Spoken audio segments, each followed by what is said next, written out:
సమ్మర్లో హెడేక్ ఎక్కువ వస్తుందా? చాలామంది దీన్ని ఇగ్నోర్ చేస్తారు, కానీ దానికి క్లియర్ రీజన్స్ ఉన్నాయి. హాయ్ అండి, నేను డాక్టర్ మహతి ప్రియదర్శిని. సమ్మర్ సీజన్లో మన బాడీ డీహైడ్రేషన్కి ఈజీగా గురవుతుంది. దానివల్ల హైపోవలీమియా ఏర్పడుతుంది. మనం సరిగ్గా వాటర్ తాగకపోతే బాడీ ఫ్లూయిడ్స్ తగ్గిపోతాయి. దానివల్ల బ్రెయిన్కి వెళ్ళే బ్లడ్ ఫ్లో కొంచెం రెడ్యూస్ అవుతుంది. ఇంకా హీట్ ఎక్స్పోజర్ వల్ల బాడీ టెంపరేచర్ బాగా పెరిగిపోతుంది. ఇది హెడేక్, డిజీనెస్, ఫెటీగ్ లాంటి సిమ్టమ్స్కి లీడ్ చేస్తుంది. కొంతమందికి మైగ్రేన్స్ కూడా ట్రిగర్ అవ్వచ్చు, ఎస్పెషలీ సన్ ఎక్స్పోజర్ డైరెక్ట్గా ఎక్కువ టైంగా ఉంటాయి.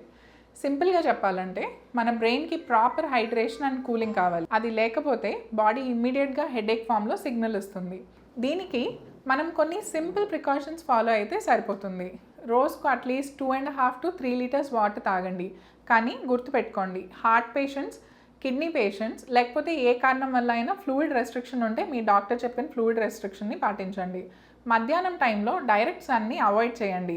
ఇంకొకటి గుర్తుపెట్టుకోండి, సన్లోకి వెళ్తేనే డీహైడ్రేషన్ అవ్వదు. మనం ఇంట్లోనే ఏసీలో ఉన్నా కూడా డీహైడ్రేషన్కి గురవుతాం. బయటకి వెళ్ళినప్పుడు క్యాప్ ఆర్ అంబ్రెల్లా యూజ్ చేయండి. కోకోనట్ వాటర్ ఆర్ ఎలక్ట్రోలైట్స్ కూడా ఇంక్లూడ్ చేయండి. మళ్ళీ గుర్తుపెట్టుకోండి, కోకోనట్ వాటర్ అంటే 2 లీటర్ల బాటిల్స్ తాగటం కాదండి. ఒక రోజుకి ఒక కోకోనట్ టీ కన్నా ఎక్కువ తాగకూడదు, ఎందుకంటే అందులో పొటాషియం కంటెంట్ ఎక్కువ ఉంటుంది కాబట్టి. హెడేక్ని చిన్న ప్రాబ్లం అని ఇగ్నోర్ చేయకండి. మీ బాడీ సిగ్నల్స్ని వినండి. Stay hydrated, stay safe this summer.